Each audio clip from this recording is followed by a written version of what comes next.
Hello, everyone. Welcome to the PIPCAST 3000. Oh, sorry, the StarCast 3000.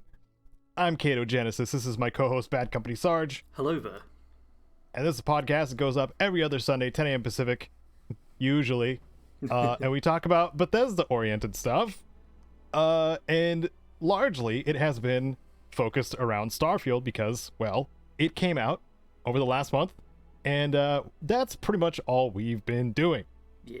So that's the most we have to talk about. Do you have a couple varied news topics before we actually jump into the proper subject of the podcast itself, which is just our overall thoughts on Starfield after we've had our hands on it.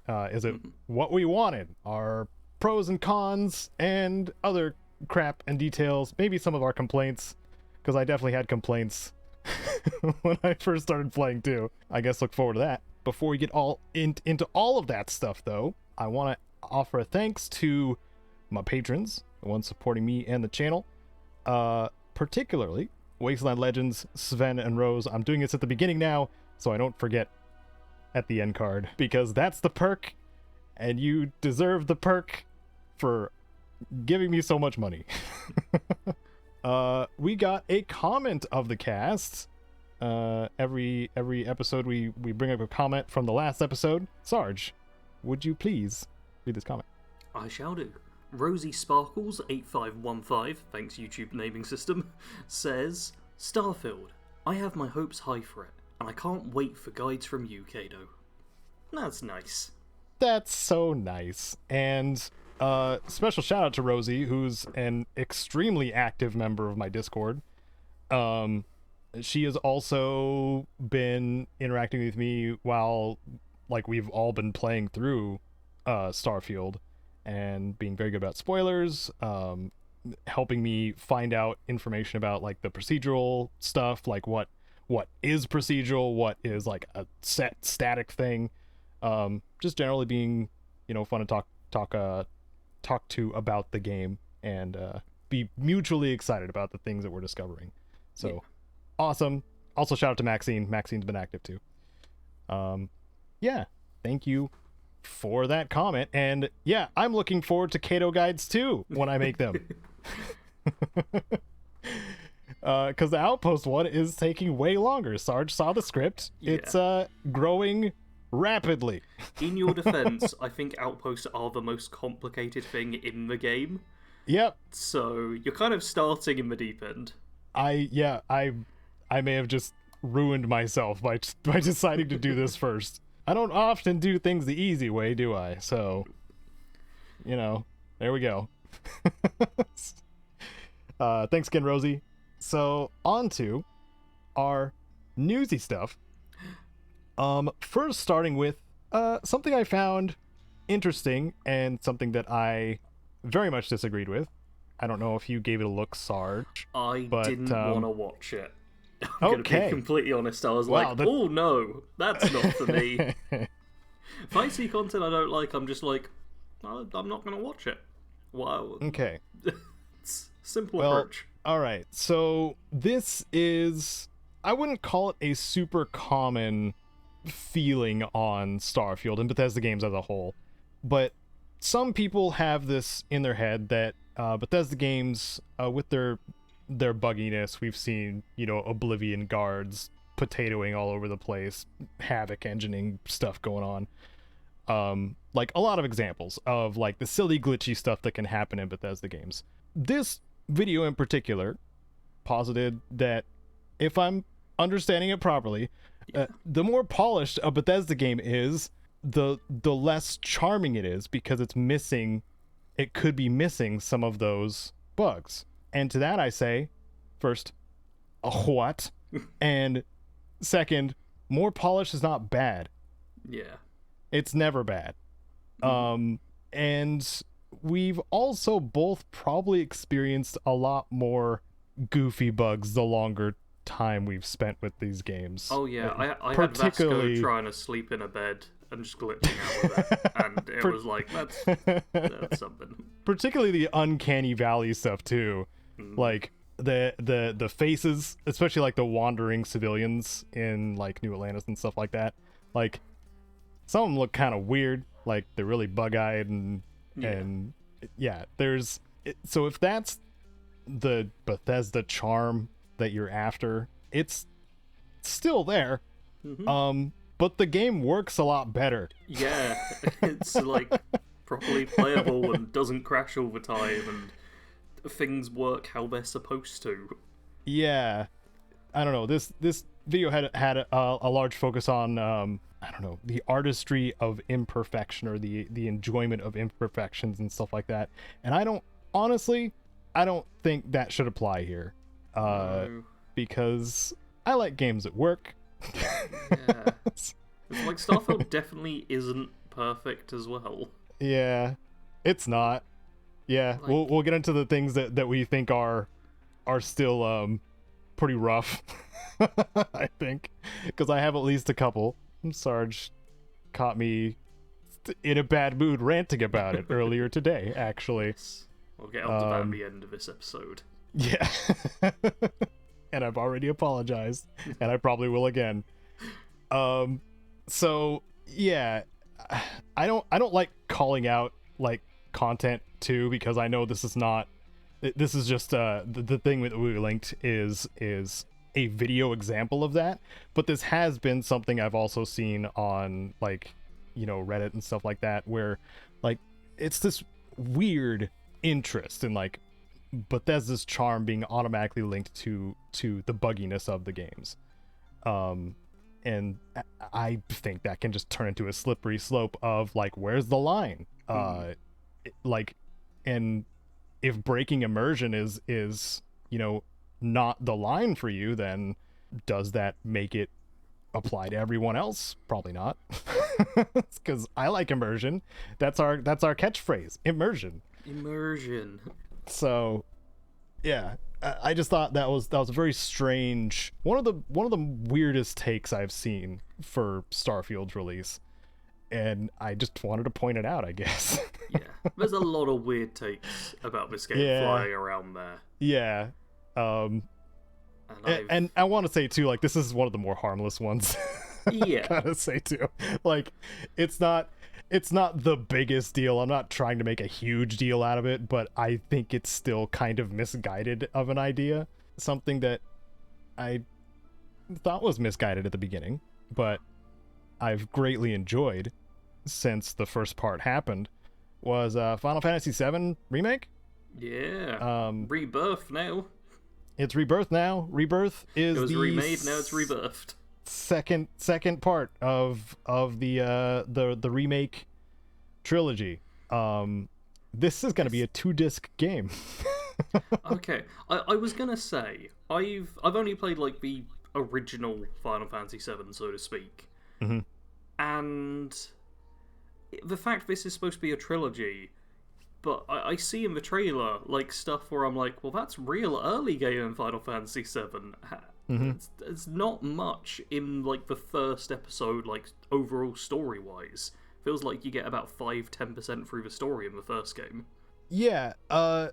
So they've obviously stretched out both the activities and fleshed out the characters that in the original game didn't have much of any personality traits or interesting things about them. Like Avalanche, you know, in Final Fantasy VII, we're gonna get into the weeds for a second. Oh, no. Avalanche in the original Final Fantasy VII mainly just consisted of, you know, Barrett, Tifa, Jesse, Biggs, Wedge, like just those guys. In the remake, it's a full-fledged organization. Okay. And Biggs, Wedge, and Jesse in particular are very much more fleshed out as characters, as opposed to just kind of like, once you're out of Midgar, they're just kind of throwaway.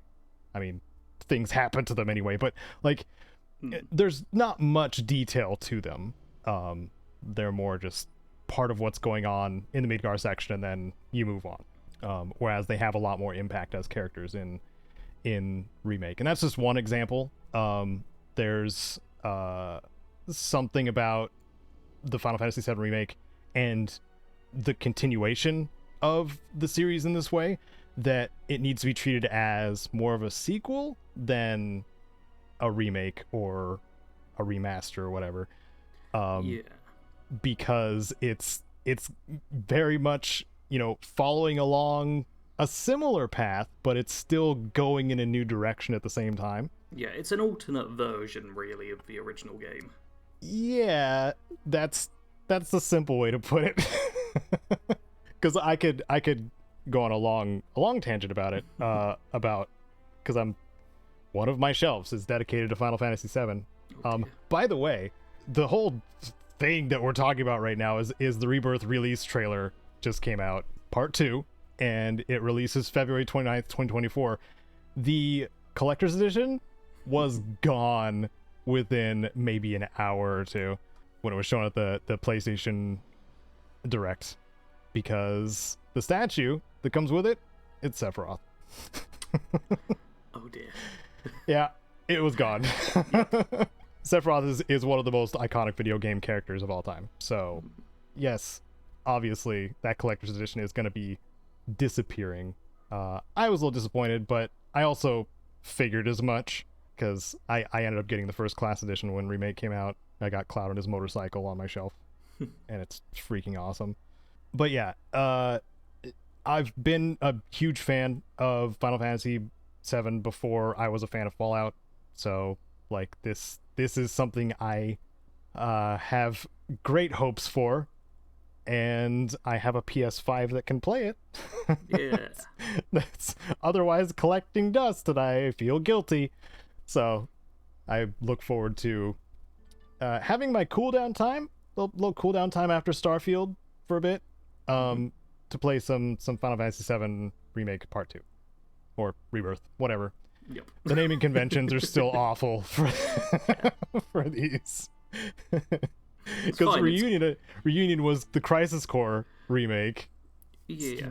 It's ridiculous. You got Reunion for the spin-off, Remake for Part 1 of 7, Rebirth Disc 1, Disc 2 for Part 2 of 7, and then Reimagined Disc 5 through 7 for 7. It's simple. Don't forget Intergrade also. Oh, I did forget Intergrade. But speaking of sequels, one that actually just makes sense is Hades 2. Because it's the second one. It just has a 2. Yep. It's Roman numerals. Oh. But it's 2. Yeah, they've nailed that naming right there. Yep. You know what you're getting when you look at the title. You're getting the sequel to Hades. One of the best roguelikes in existence. Or roguelites, whatever. Yeah. You know what I'm saying. And that's both my bias and just seeing how critically acclaimed it was. I'm pretty sure. Yeah, didn't it get, when it came out, like proper, didn't it get Game of the Year? I know it got some Game of the Year awards. There's too many Game of the Year categories now. I can never remember what's what. I can't. It was nominated for a lot of stuff. I'm pretty sure it won some stuff. Like, it was very much a popular game, both commercially and critically. Yeah. Supergiant Games, like, they crushed all of their perceived success. Crushed all of it. Yeah. So, yeah, Hades 2.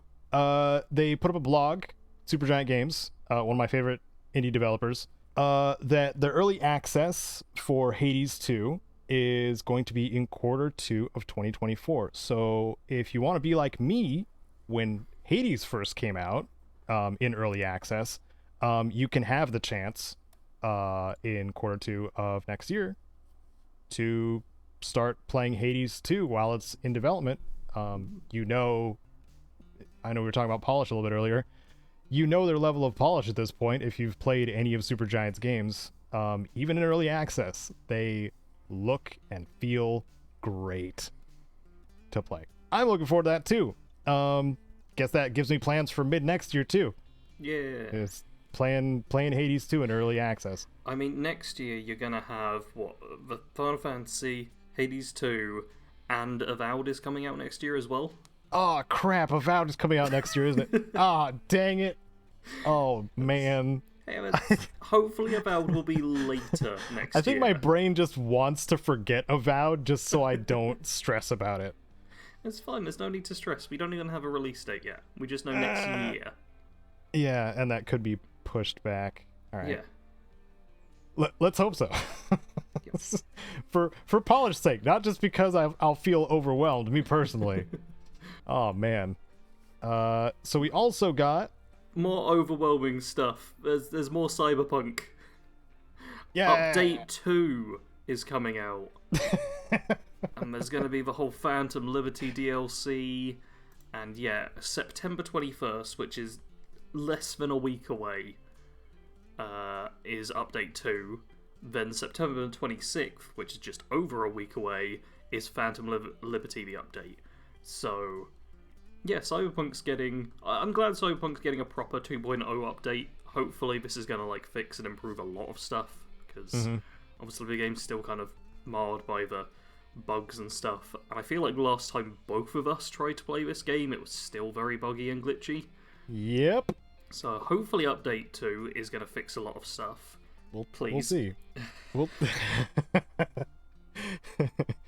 I hope that it has wall running for you, Sarge. That's what I hope. I'm not holding my breath.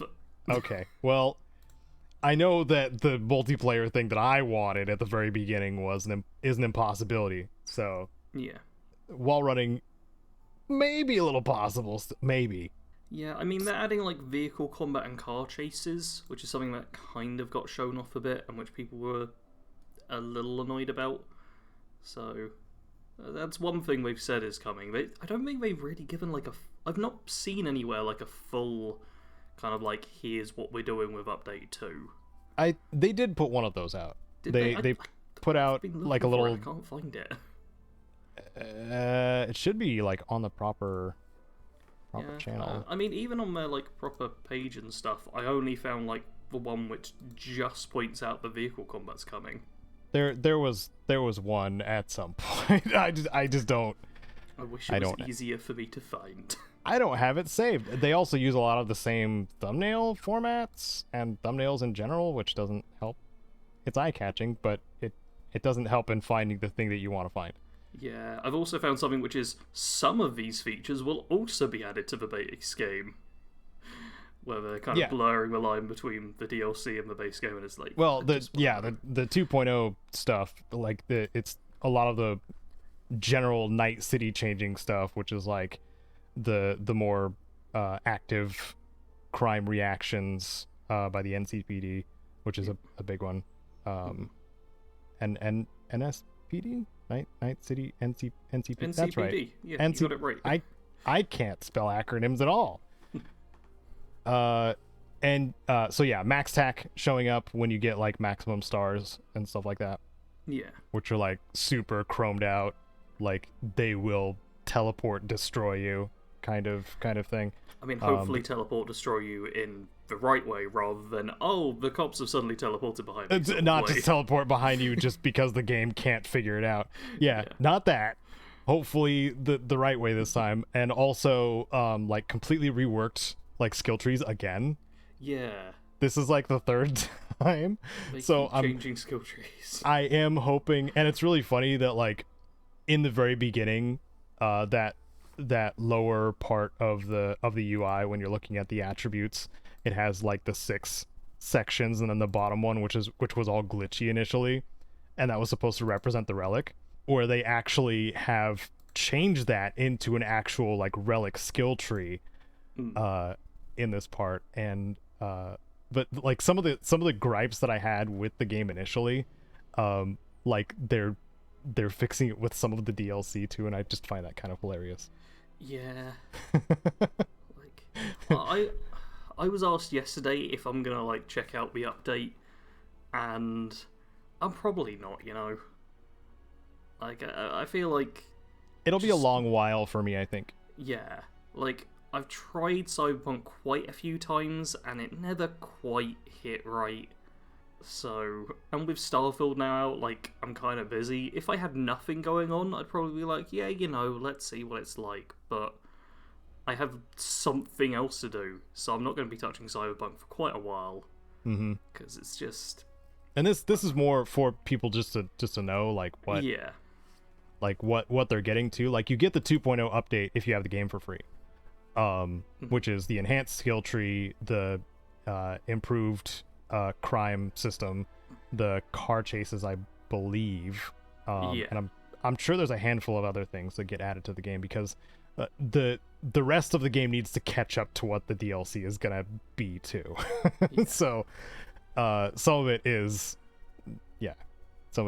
just going to be the game now. But then, of course, if you want Idris Elba, you do have to pay for the DLC. So just throwing that out there. There's probably more details out there, especially on Steam. If you have it on Steam, you can see the updates that they've made there. Maybe that's an easier way to find the features. That probably would work quite well. Yeah, but just letting y'all know. I don't know if I'm gonna go back to it for Iconics or not. We'll see how I feel. Yep. Because I can trash Cyberpunk pretty easily, but they got actual unique weapons. Yeah. And a certain game that I'm playing right now struggles to have unique weapons. Yeah, we'll complain about that in a minute. We need to talk about the Starfield update first. Okay, alright. What is that? What is it? We have already had an update, technically, which was just a small hotfix. I haven't really noticed any changes, like, when I've been playing, but apparently it was just to target, like, a few big issues they noticed, which were clearly quite an easy-ish fix. So, I'm doesn't sound like my computer's taking off anymore when I go to New Atlantis, so... Oh, that's good. That part's nice. Yeah. I found I was running fairly fine, so... That's good. Yeah. That's really good. It seems to have been okay for me, but yeah, there has been a small hotfix, just tweak a couple of things here and there. I haven't really noticed anything in particular. I do want to mention there was an NVIDIA driver update as well that wasn't too long ago. It was. It was a second one for Starfield. So if you play Starfield and have an NVIDIA card, check NVIDIA GeForce Experience and see if you have the updated driver. Yeah. Because it might help. Yeah. And with the first big update they're planning, they've been looking at like top community requested features, and one of the things is NVIDIA DLSS support. That means something. Yeah. Yep. Woo. Some people are excited about that. Digiloser Super Sample. Digiloser Super Sample. That's what I think it. The SS stands for super sampling, I think, but I don't know what the DL stands for. Anyway, that's an innate thing for like adjusting resolution on the fly or something like that. I don't remember the exact thing, but it makes your game perform better. That's good. If you have an NVIDIA card. Because right now the only ones available are the ones for AMD cards, and it has those settings on by default, but it probably doesn't do anything for those of us who have NVIDIA cards. So hoping for that. Patch soon, and maybe I'll hit 60 FPS. Woo! In the big areas. I mean, in terms of resolution as well, 32:9 ultra-wide monitor support is going to be coming for PC too. Oh, that's gonna be a resource hog too. That's gonna. Yes, I mean, it's been running all right for me. My problem has been running with like recording or streaming. Like I can play in ultra, and it's not too bad. There are frame drops in places, but I can technically play in ultra. But as soon as I'm recording or streaming, it's like low or medium. Yeah, just gotta go for that for it to work well. Bethesda games have always been one of those things where if you try to run anything else really, they might have some difficulty sharing those resources. Yeah. But yeah, I'm just grateful that I have like action to record with, because it's still pretty lightweight. That's good. Doesn't even with the like active replay thing. It's not bad. Do recommend. Just gonna say it's not free though, Sarge, so I don't know. Yeah, I'm not getting it. You don't want it. In terms of other stuff coming with the update, there's HDR calibration menu and an FOV slider and brightness and contrast controls, which all seem pretty good to me. The FOV slider in particular is something I felt like I was missing out on at the start, because I think I play normally at like 100 FOV, maybe 110, which is not default for most games. but it does make me feel like right now I'm playing kind of with blinkers on. Yeah, the camera does feel a bit close when I play it too.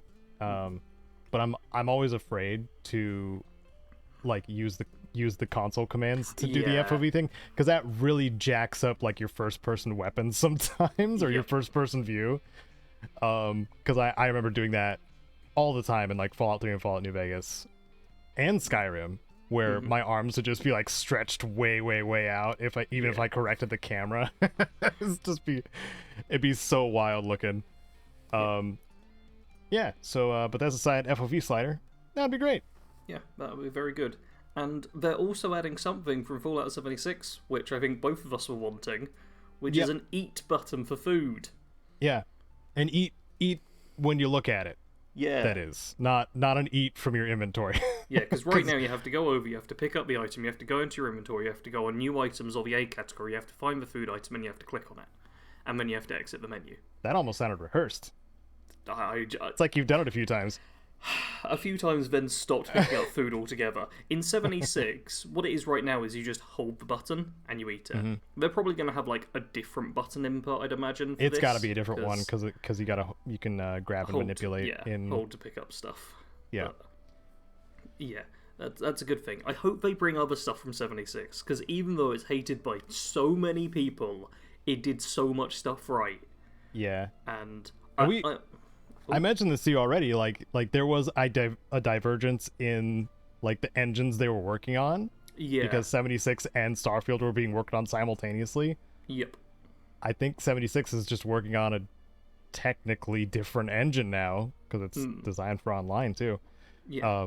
So like the crossover has to be implemented, or the mechanics that one has won't necessarily be in the other. It sucks unless they decide to implement it like they are now for stuff like the eating on the fly. Yeah, I imagine it's a thing where you can't just be like, oh, let's copy and paste it over. You have to be like, oh, let's build this from the ground up. Oh, dude, yeah, it's definitely probably not that easy. Yeah.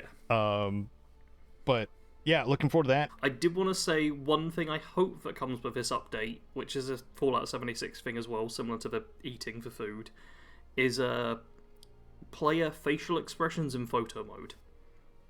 Because we have a photo mode we don't have Starfield expressions. And yeah, it's very similar to the 76 photo mode, but it's lacking facial expressions for your character. So they always just stood there with like a blank face, just chilling. Yeah, and there's also not that many poses. There's like like 5?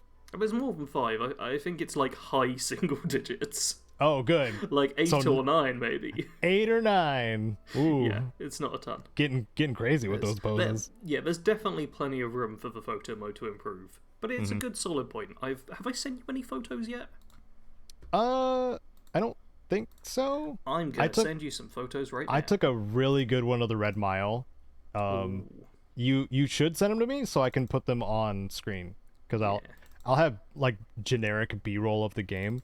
Like me trying to build an outpost in a easy to understand way, but I'll also put up some of our beautiful screenshots.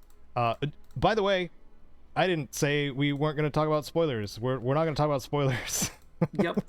Maybe you can throw it on as like a bit of text or something. Yeah. Yeah, because we're going to save the spoiler discussion for the following episode probably.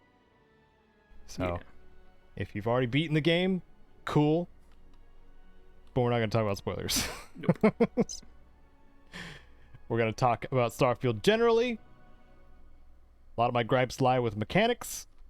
Oh dear. A lot of the things I really enjoy lie with some spoiler stuff. So should we get into that? Or are we still talking about the updatey stuff? I think we're all good on the update. We've not been told like everything that will appear in it. Hold up. I'm having to like choose which files I'm sending you because Discord only lets me send 10 at a time. Oh jeez. Yeah, so I'm half here, half not. Should put them in a zip file. Yeah, I can't be bothered to do that. I just wanted to click them and then for it to work. The amount of time it's taken, you could put it in a zip file. Yeah, and if I know that at the start, great. Yeah. Yes, those will be on screen. I definitely edited this to not sound like we were just sitting here and I was drinking my juice and waiting for Sarge to upload the images. That's what actually happened, though. Yep. I just explained the whole process. So, it's Sarge. Mm-hmm. The topic says, Oh no. is Starfield what we wanted? Is Starfield what you wanted?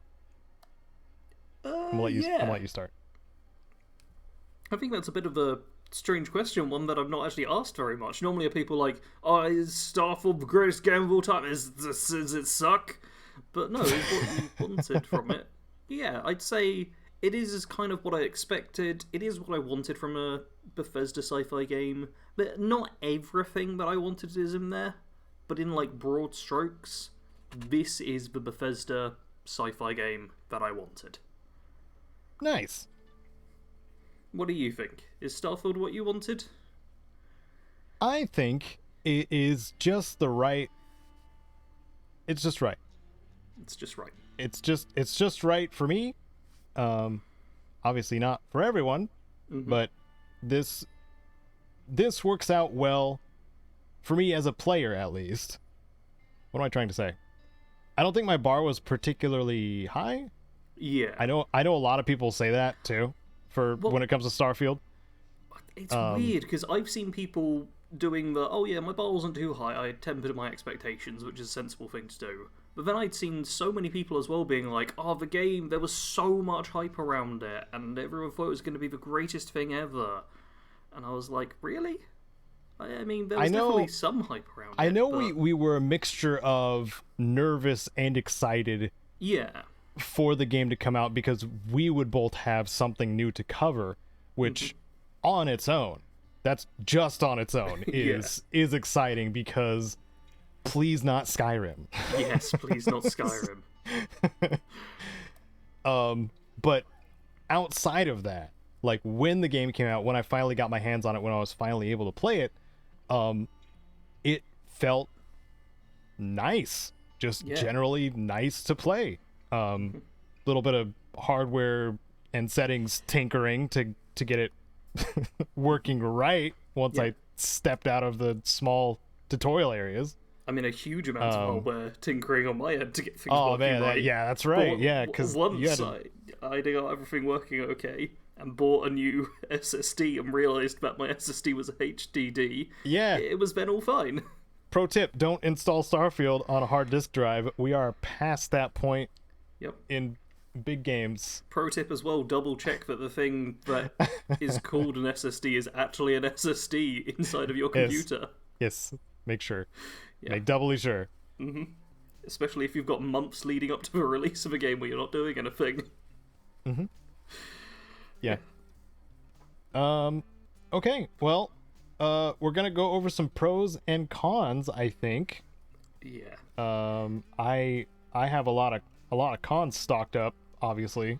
I feel like we've got a few big cons and then a lot of little pros. Do you want to do the cons first, just so they're kind of out of the way and we can vent about them, and then end more positive? Yeah, and that means that people can just assume, those of you listening can just assume that we hate Starfield? Yep.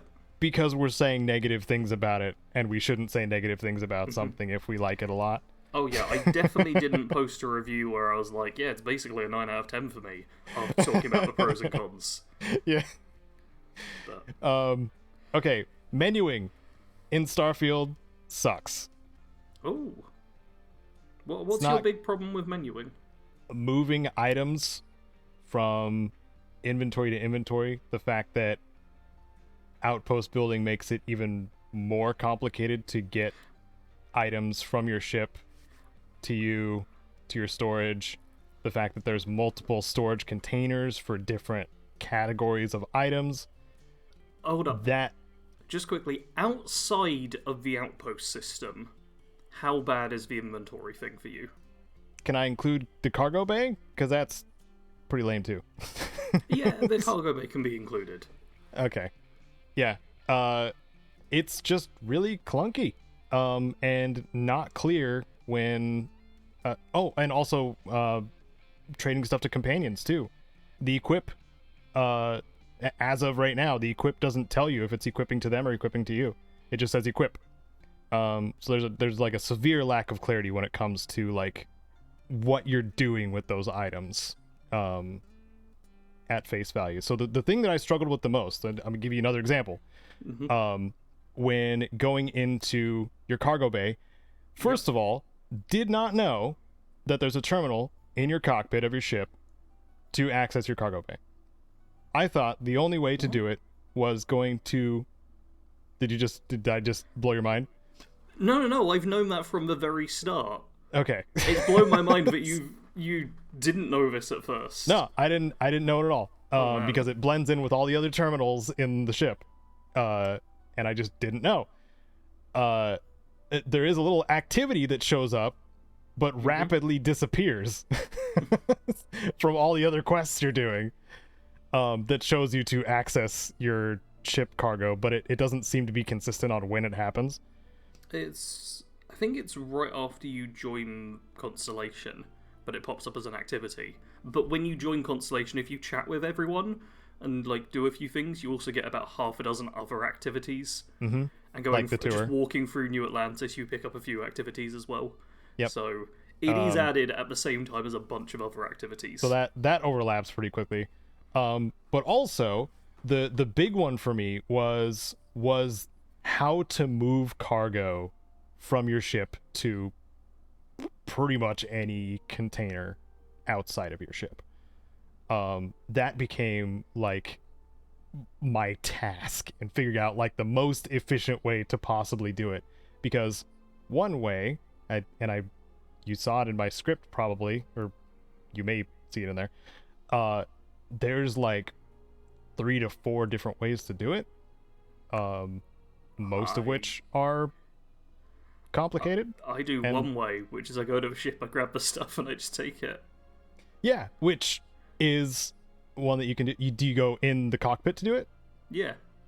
Okay, so you can go in the cockpit to do it, or if you're within 250 meters of your ship, game doesn't tell you, you can access your ship's cargo bay within that range if you go to your ship menu and then go to the cargo menu by hitting the cargo button in the ship menu. I feel like I've had that happen once or twice and wasn't sure why it happened. Yeah. So it's good to know it's a range thing. Yep. In visual range and in or in the same cell essentially, and within 250 meters. Okay. So that's one of the ones I learned like perusing the subreddit and also just experimenting myself. But one of the big ones was the appearance of the store all resources or take all resources button is only in the resources tab. Yeah. Which it shouldn't be, because the amount of resources that we pick up in the game, it's like if we had to, if I remember Fallout 4 correctly, the scrap all function was pretty surface level. Fallout 4 was store all junk. Or store all junk. Scrap all's 76. Okay, sorry. The store all junk was pretty surface level. Like as soon as you're like at the bench or like when you look at it, right? You can just do it. No, you have to go into the workbench. The Fallout 4 to Starfield junk and resources button is basically the same system. Except I think in Fallout 4 you don't get a take all junk button. Interesting. Yeah, 76 improved on it a little bit, I believe. Maybe I'm spoiled by 76 because it's a lot simpler in that. Man, I do wonder if the people who refuse to play 76 see Starfield as like a better update in terms of this stuff, because they haven't had 76 and all of its updates improve things gradually. But I haven't played either in a pretty long time too, so like now I'm kind of mixing them together. But anyway, another just silly, ridiculous thing is if your ship is nearby one of your storage containers at your outpost, you can go into the storage container, press the switch container button twice, which goes to your ship. Then you can go to the resources on your ship and then take all resources, but it doesn't take all the resources and put them in your inventory. It puts it in the container's inventory, but it does not clarify that at all. Okay. Now, See, the stuff with, like, outposts and stuff, that's new to me, and I think that's where a lot of the frustration comes from. Because I've got one outpost character, and you've obviously been doing our outpost guide. Yeah. And on that, like, the whole inventory system, because you're having to constantly go in and out of menus, is a bit of a struggle. But on all of my other characters, the inventory system, 100% fine. Not had any issues with it. Also, playing an unarmed character, I had to go into the menu every single time if I had reason to use a rifle, explosive launcher, shotgun, and then needed to go unarmed because that's my build.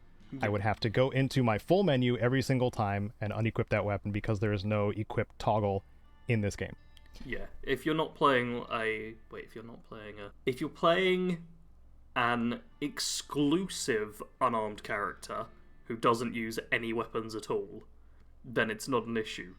But if you want to factor unarmed into any other playstyle, which is going to be the more common thing, then yeah, you're going to have to go in and out of the menu to select your weapons. And also the areas that you fight in are not exclusively melee friendly, I would like to say, as well as the enemy AI. Like, they jump around a lot. Yeah. I mean, I also jump around a lot. Yes. So I'm like, everything's within close range. You just jetpack over to it. No. I do want to touch on the inventory thing you talked about, because I have a lot less of a problem with it, but I think I've already sorted out... I was going to say sorted out my brain. That doesn't make sense. I've sorted out my thinking about the inventory and looting and all of that within the game, and I've kind of got my own personal grasp on it, where I already have the 1000 loot rule, where an item has to be 1000 value for every 1 mass, essentially, for me to even bother picking it up. Which immediately reduces the amount of stuff I'm picking up. Oh yeah, that thing, that greedy Sarge thing where you're very particular about. Yeah. I like how you call it greedy Sarge when I'm specifically not taking everything. Sorry, the Sarge mercenary build thing. Go ahead. It's a case of being like, okay, let's be sensible here. Let's just only pick up the stuff that's worthwhile. Because the very first time I played, I was like, oh, this thing has a value of 100. I'm going to pick it up. And 100 credits in Starfield is nothing. Yeah. Well, yeah. Also, if those of us who were going from, or many players, I'm sure, that were going from Fallout 4 to Starfield, may have assumed that the scrapping mechanic was in Starfield, but it's completely different. No, and there's also not junk items. Junk items are just items that don't turn into junk now. Yeah, it does bug me a little bit that you need adhesive in this game, but it's like a plant or animal. You get it from resource, plants and animals, yeah. Yeah, and there's literally duct tape and stuff, or adhesive tape, I think they call it, lying around. And that's the one thing where I'm like, no, Sarge, don't pick it up. Don't pick it up. That's so upsetting that they have like rolls of duct tape everywhere that do nothing. Yeah, I'm certain that'll be like desk fans I can forgive, but not the rolls of duct tape. Yeah. I'm certain there'll be like a mod early on which just turns that into an adhesive component, because, come on. Or they'll like add that as one of their hot it might be fixes. like an official patch thing. I'd be down with that. Yeah, because it just should be. Yeah, I will say, with not just looting, but then with the inventory system, because your ship, if you store resources in them, or if you store resources in your ship, that's just available whenever you're crafting. That I found super helpful. Oh yeah. Because now in my ship, in like the cargo hold, I only have like ship parts, which are the aid items specifically for your ship, resources, and if I'm playing like a smuggler type character, maybe some contraband. And that's it. Nothing else goes in the cargo bay for me now. I'll sometimes use the captain's locker, which gives you a little bit of storage if I've got just a few extra weapons or stuff I want to keep on the ship. But yeah, I've become very disciplined with my looting and with my inventory stuff, and I'm not doing a ton of outpost things, which I think are the big like two differences between me not having like any real problems with the inventory and you having a lot. Is the outpost is the big one, because the combined issue of me picking up literally everything for the first several hours and also experimenting with outposts. I mean, with outposts as well, you kind of want to loot everything. You want so many resources. You need stuff. Yeah. You do every stuff. Every single stuff there is. Yeah, we were having a chat on Discord at some point where I was talking about my character and like, oh, I didn't have any aluminum. And that was my problem. And you were like, oh, hey, you can just go and buy it and stuff. And I was in the process of doing that. And I think you asked like what my carry weight was like. And I was like, yeah, I'm about 3,000. Yeah. Because, yeah, when you're playing an Outpost character, you want so many resources. And you just... You don't have the space for them. If you're doing it from the start, you really don't. Later on, you can get ships with like huge cargo space in the thousands, which is great. Yeah. But if you want to do outposts early, you're going to be over-encumbered a lot and going through the inventory all the time. And it can be a pain. Even if you just want to hoard stuff, like, you're going to need to build a ton of containers at your outpost to hold all of it. Just so you don't completely overload your ship. Although, one thing I've been doing is the safe in the lodge, in like your room you get, has infinite storage space. Yeah. So I just store everything in there now. I remember that. Man, you gotta like travel to it though. Gotta walk downstairs. I mean, it's very small walking, seeing as you can fast travel to the lodge if you're not over encumbered. I know. Or even from the ship, if you are over encumbered, you can fly to the lodge and then just have to walk inside. It's. Oh, I guess that's true. Yeah, fast that's travel what I've been doing. Makes it a bit easier. Yeah, because you can travel on your ship to planets and to specific locations that you've already discovered while you're still over encumbered. Yeah. Also, I'm gonna I have a lot of gripes about Unarmed and just how bad it is. So I'll just sum it up by saying, building for Unarmed, you can put all of your level up points into Unarmed, and it still won't be comparable to a non-leveled guns character. Yeah. And this is what Caedo and I thought about on my stream last night. And we were both like, I was incredibly hot because we're having like a mini heat spike over here, and I think Caedo was like really tired. So I was really grumpy. Yeah, neither of us were exactly in the best headspace for it. But essentially, my point was, there are a bunch of good unarmed perks. There's like Neurostrikes and the boxing one, and a few other things which, in theory, should be great for unarmed. But there's like no unarmed weapons. There's no way other than the basic boxing perk, I believe, to actually boost unarmed damage in a significant or meaningful way. So imagine, for example, that you have no gun, you have no knife or whatever. You're just using your fists, right? So say your fists do 5 damage. You get the best boxing perk, it doubles your damage. You do 10 damage. Congratulations, you're still gonna punch a dude like 15, 20 times before they're dead. Yeah. And in the stream as well, I was using the cutter, which is your basic mining laser you pick up. And that thing you can just shred people with. Oh yeah, it just melts people. And I then switched to like fists, and took like 5-6 times as long to take down one person. The cutter, I was being shot all the time. That has a damage of 4. I mean, technically a damage of 4. Your little technically tip damage of 4 about doing the aiming and then firing it seems to double the damage. The overcharge. I guess the overcharge does hit pretty hard. It's crazy. I've cleared out entire like high level locations just with the cutter. I should play more with damage numbers just to see like what the actual numbers are for fists, because like they have to be super duper low. It's something I've not been doing but really should. Yeah. You know what, I'm gonna make a note of that, because this is not the first time I've thought that or it's been brought up and I just haven't done it. Yeah. I mean, we should bring it up to everybody else too. Like that's an option in the game's options, by the way. You can turn on damage numbers. Yeah. And if you want to see your damage numbers, you can. They also change color. Ooh. Yeah. You get like I do crits quite and like stuff. the color. This is actually a small little pro we have. The like, you get kind of I don't know what the color is. Orangey, goldy, yellow. It's the crit color. I'm not entirely sure what color to call it, but it's significantly different from the red, which is a standard here, and it shows your crit nice and easily. It's good. Yeah. It's a nice little minor UI thing, which once you pick up on, you're like, that's handy to know. Yeah. So I just wanted to mention the unarmed thing. Like, Yeah. I thought about it long enough to sum it up into one little thing. If you want more details on it, watch Fudge Muppet's video on how bad unarmed sucks, because they go into great detail. Yeah. I'm of the mind that if they just throw in like half a dozen different types of unarmed weapons, it'll then work. I don't think it will be like a great playstyle or anything, but I think it will be at least somewhat viable. It'll be improved. The 3-hit combo with its paws is still pretty bad. Yeah, but if you can take down most enemies in a 3-hit combo, that's suddenly not a big deal. Yeah, The problem is you hit them 3 times and you've done like 5% of their health damage and they shoot you in the face. Or they've just ragdoll on the ground and you're just like, ooh, I get a sneak attack. Ooh.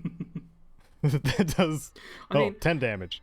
Yeah, but the sneak attack, if you're already dealing double damage and then you deal double damage again, that's almost as good as shooting them twice with a pistol, right? Yeah. Or just one shotgun blast. Oh, it's nowhere near that close. I was actually going to say near one shotgun blast, and I'm like, no, that's way more. It's too strong. Too strong. We got it too strong. Yeah. Final gripe, lack of maps. That is something they talked about on a post. Yes. They're willing to add in maps. They want to add, they're going to at least add city maps from the sounds of it, which is great. Because the kiosks at like New Atlantis and Aquila City, I don't know if you've looked at them, but they are useless. They show, hey, these are all the businesses in the area, and it's just a list. It doesn't say any like direction or anything like that. It's just a list of things that are there, and you're just like, well, what does this mean then? I could just look at the signs on the buildings. Like the most useless kiosks in the whole game. Yeah, a local map of some kind would be quite helpful. Because there's like surface maps for planets, but those are rarely helpful. It's only if you're fast traveling like from one place to another. Yeah, surface maps. They're simple in design because they're generated. Yeah. I'm guessing that's why they're so simplified looking. Yeah. But for like the main cities and stuff, they are fixed. Yeah. Locations. So there's really no reason why they had to do that. Not. Hopefully that'll come in the next patch or the patch after, because it's something that is on their radar. Yeah. Which is good. And hilariously, Map Genie cranked out city maps almost instantaneously, like when the game launched, and I was just like, "Wow, guys, you did a great job." It's too bad Bethesda couldn't spend less than a day and do that. Oh, shade there. Shade. I am throwing shade because it's really not that difficult, especially if you could just make a kiosk that just had that on it. At the very least. I will say, I haven't had much of a problem with like there not being maps and stuff, because when you boot up the scanner, you get a little indicator, a path thing on the ground show up, telling you where to go for your quest. True. Which is something I very much like, and means I've not got lost like more than for like a minute. Clairvoyance on demand. Yeah, that's the name of it. I remembered it was called Vans in Fallout 4, but I couldn't remember the name of the spell in Skyrim. Yeah. Yeah, Clairvoyance/Vans is just like a default thing you have with your scanner, which is quite nice. There's been a few times where I'm like, hold up, okay, especially if I've been looting an area thoroughly, and then I'm like, wait, did I go left or right at this door? And I just boot up the scanner, and it's like, cool, that's the way to go. Yeah, so I've made my complaints. Do you have any, like, glaring things that are still... I mean, I feel like we can talk a little bit about the outpost system, because we only touched on that, but in essence, I'd say the outpost system is a bit too complicated and not easy to get into. Boy, it sure is. Yeah, and you know what? The general overall point is there's quite a strong learning curve for the game, which isn't necessarily a complaint that I have, because I've got over the learning curve for most of the stuff now, and it feels quite satisfying when you do learn the stuff. But I know a lot of people are like, I've been playing for 2 hours and none of this makes sense, and then they come back like 10 hours later and are like, this is all great.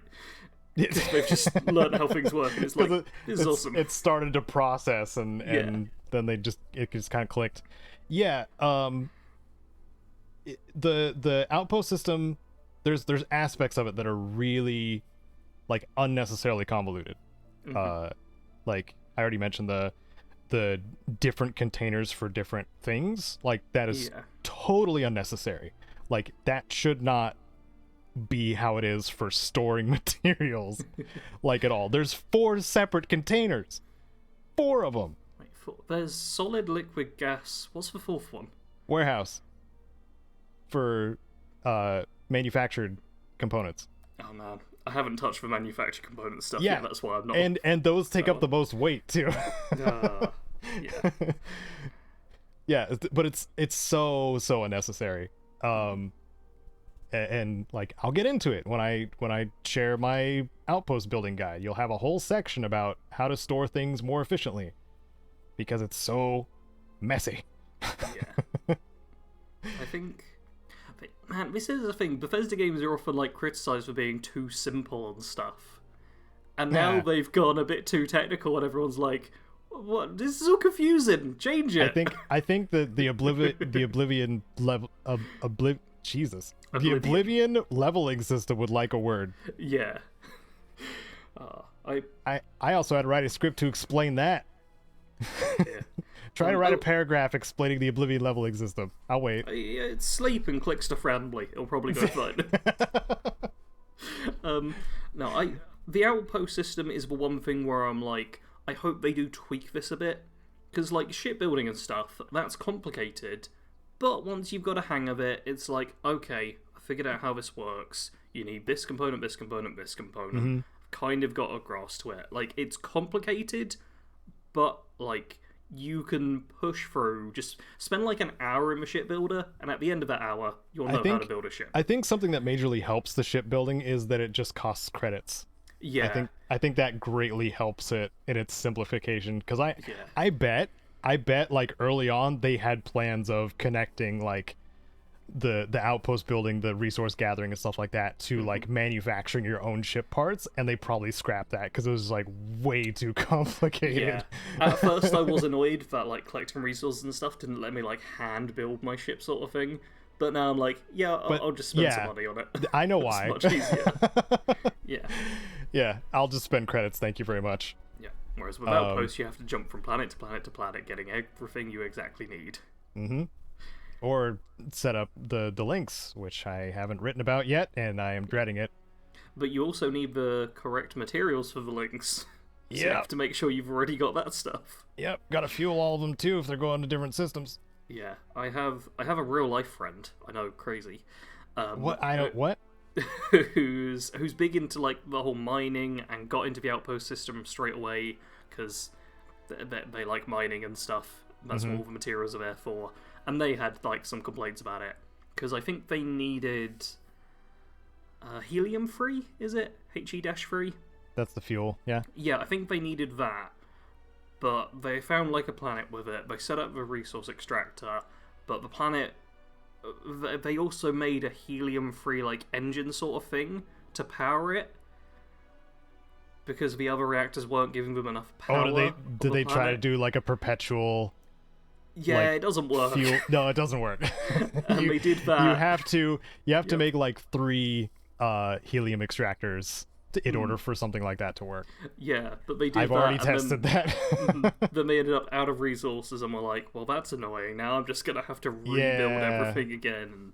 Yeah. It's very much, the outpost system is, you either trial and error it, and it's very frustrating, or you wait for Caedo to make his guide, like what I'm now doing. Yep. Because, it's difficult. Caedo, why aren't you making your guide? Why are you podcasting right now? Says my brain. It's fine. You need a breather from it as well. I do. Yeah. Is that it for our big convo? Besides the legendaries thing, but I think people probably know about that. We should still briefly touch on it. Okay. All right. Just briefly. Mm-hmm. First off, there's no like unique tag which clearly identifies something as a unique. Yes. Uniques it's all great. Yeah, uniques will have slightly different names, but when you're first playing the game and you see some weapon called like the Big Bang or something, you're like, sweet, that's got to be unique. And then you go around the corner and there's a modified Big Bang there, and you're like, oh no, it's a generic weapon.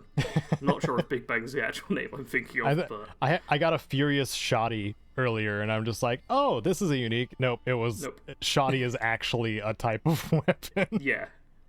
It can be quite difficult at times to work Yeah, out what's unique and what's not. I because we've found got with sci-fi vendors, names for stuff now too. yeah, I found with a lot of the vendors, if you go back and forth with them, if they sell a unique, it will remain while the rest of their inventory changes, Yes. and Yeah. that's helped. And generally, if it's a rare in their inventory, and it's got a name that I doesn't match mean, anything else, like yeah, it that's might the be. other annoying thing as well. Most uniques are rare, and the system is like basic Yeah. level is grey, no added effect. Then you get Mm-hmm. blue, rare with 1 added effect, epic purple with 2 added effect, and legendary orange with 3 added effects. Yep. Most uniques are rare, which means they're worse than the majority of epics and legendaries you'll pick up, which Most drop everywhere. Yeah, and these are most quote uniques, which are just named things with added effects, Yeah. with Sometimes with a nothing different skin. super special. The things with a different skin are a different class of their own, because some of them do have rare effects. Others are just heavily modded. Others just have a cool skin and are heavily modded. Yeah. Like, the uniques generally do look slightly different from their base variant. So But it's, like, minor enough that you wouldn't notice unless you were comparing them side to side yeah, as well. Camelworks already did go into the classification when he was covering like Heller's Color's Cutter. Heller's Cutter, because that has an orange paint job instead of a red paint job, Yeah. and you can't change it. When you go into the skin section, it actually has a Padlock lock on it. So that is one little identifier that we have, like one of the only ones that we have that denotes something as one of a kind, is Although, that its I've skin cannot be noticed- changed. Yeah, some stuff which should be one of a kind doesn't have that padlock. Because I thought, aha, this is the foolproof way to find it. You have to go into the modding bench and then check the skin thing. But then I found other stuff which appears by all purposes to be one of a kind, which doesn't have that padlock. And I'm like, huh, that's a bit odd. Were they Crimson Fleet weapons? I can't remember exactly what it was. This was a while ago, unfortunately. Because I wonder if some of those might be in the weird gray area too. Because that's what I was going to touch on as well. Yeah. Where they were basically like guaranteed name rare drops. More so than uniques, possibly. But I can't remember if it happened with the Mantis stuff. The Mantis stuff Yeah. has random legendary effects. Yep. You can, before going into the room, if you quick save, you can go in, check like the stuff, and then if you don't like the effects, quick load, and then just go in and repeat. That's before like loading into the cell, or before going into the room that it's in? Before going into the room that it's in. I believe Oh, I cool. stayed 2 rooms outside at all times just to be safe. That's neat. But yeah, it's once you've gone through everything, you're in like the safe area of just looting. You can do a little quick save. I think I did it before opening a big door to the place as well. I was like, I just want to be extra cautious here. But yeah, you can do the old Fallout 4 hack where you save before going into a location with a legendary enemy until it drops one you want. Yeah. It's funny that I was talking to William Strife, for those listening, about how the procedural generation works. Yeah. And like, because the magazines / books that give you bonuses sometimes are in those procedural dungeons, which means you can get more than one, and they are in a static location, because the dungeons themselves are handcrafted. They can just be randomly placed. Yeah. It's really hard to explain that. It is. Yeah, but we're talking about like different ways that we could like force a particular like an abandoned mine or something like that to cycle. Like if we were able to do that, if we saw a marker on a planet before landing there, if we just saved outside of the planet or like saved in orbit, and then every time I click it, maybe it changes. Like, we haven't tested that yet, but that would be cool. That'd be a good way to figure out how to do it. Yeah. And get the magazine that you want. I am glad some magazines at least are in like guaranteed fixed locations. Yeah. That is at least somewhat nice. My growing list, I don't know if I have a single set of magazines that are... Oh, Tracker's Primer might be in all set locations. I haven't found the fourth one, but I think there's only 5.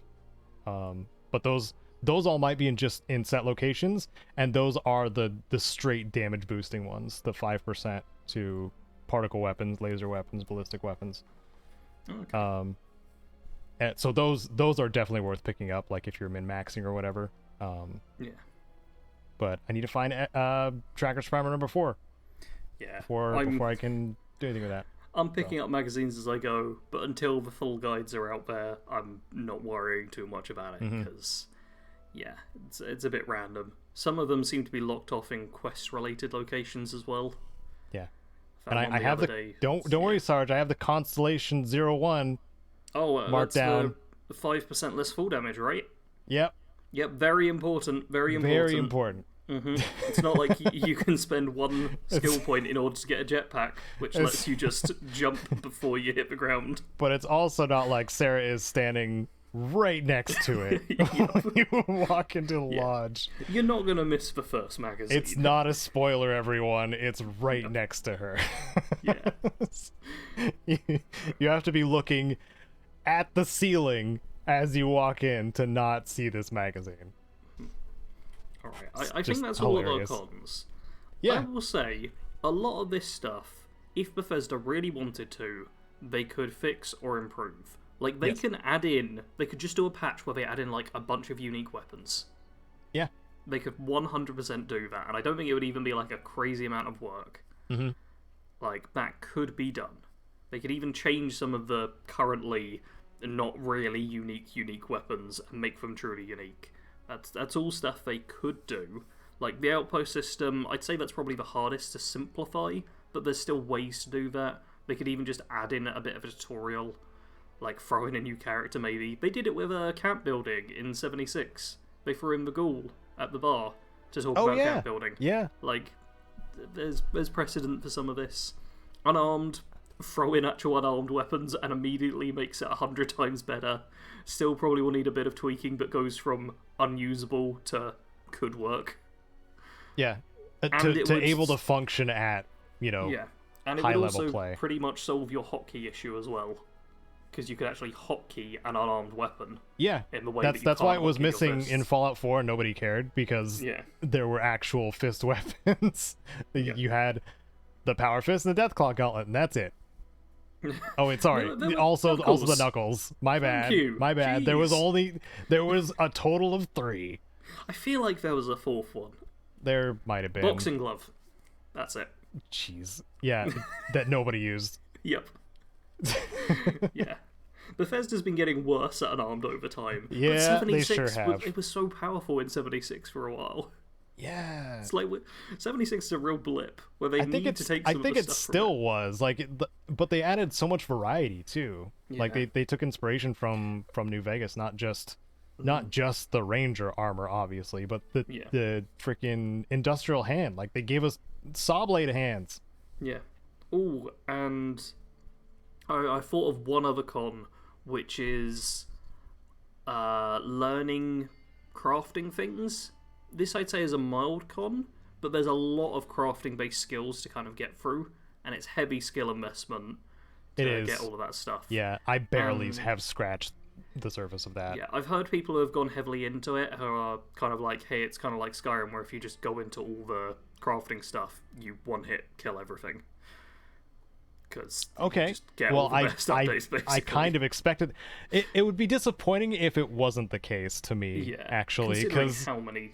It's basically like max out the science tree, I think. Yeah, or like the spacesuit modification or whatever. Like you just become a bulletproof god, and I'm just like, yeah, that makes sense. Oh, and I have pockets on everything. Heck yeah. Yeah. I know that the crafting thing has got a bit of criticism. I'm kind of neutral about it, but it does make me long for Fallout 76, where you can pick up plans and recipes, and that gets you crafting stuff, because that was a real elegant little system. Oh, You disagree? I don't know if I fully agree, because it started to feel bloated after a while. But 76 has a problem with bloat just generally. Yes. Where like it just felt like there was too many recipes to pick up. Like it almost felt like an impossible feat to just have a full unlock of like cooking recipes, for example. Whereas I kind of like the research bench method. I do like the research bench to some extent, because the research bench applies to, you know, everything, which is nice. So you can just like go to that category. You're just like, I want this. And it's not sudden breakthrough. It's the sun development. The critical hit of research they added. How sometimes you'll be missing the ingredients, but it'll be like, nope, you figured it out. And like, yeah. You get free materials in this research. Yeah, it's cool. I think the main problem people have is that in like Skyrim and stuff with the crafting, it was the way people did it was, hey, I'm gonna make 10,000 iron daggers, and then I'm gonna make a dragon set of armor. The 2012 method. Yeah.